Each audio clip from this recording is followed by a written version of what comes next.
a tornado hit Connecticut, would we be ready to deal with the destruction? NBC Connecticut got an exclusive look at the training that goes into getting ready. Max Reese live in Windsor Locks with our story. Max. Hey, good evening there, Jerry, Keisha. Behind me is the Connecticut National Guard, and deep behind those gates is a simulated debris field that's meant to help the state's first responders actually practice for a natural disaster.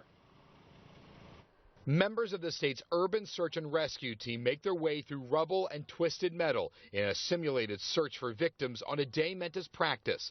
These dress rehearsals start at the Emergency Operations Center in Hartford, with nearly every town and city in Connecticut participating. Today, the prep is for a tornado. Governor Dannel Malloy leads the meeting. I think people have gotten the message that preparation is key to recovery and response. The EOC, as it is known, is in full response mode. People working the phones with law enforcement, fire officials, and other first responders. Then the ride to the disaster zone. A couple of years ago, I was driving up this very road to go to a tornado site. On the way, the governor says all weather events are scary, and days like today provide guidance, even for snow. I was gratified that when we closed the highway last winter season, that people actually listened, and that's exactly what you want. Finally, first responders tore the disaster zone. They dipped down into holes, searched through rocks and all the debris. This is the kind of training they don't want to use. There's tons of things that we can get in trouble with out here.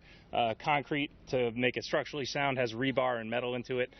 So there's things that we need to worry about in terms of cutting through it and also making sure that we don't get cut by the material that's in the pile.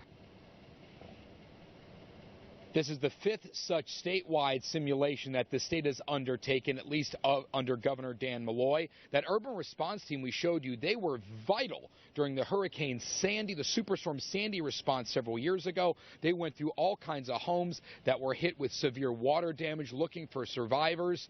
They are all hoping that this is going to be a quiet winter season, but they have this training to get them ready for it. Reporting live in Windsor Locks, Max Reese, NBC Connecticut News.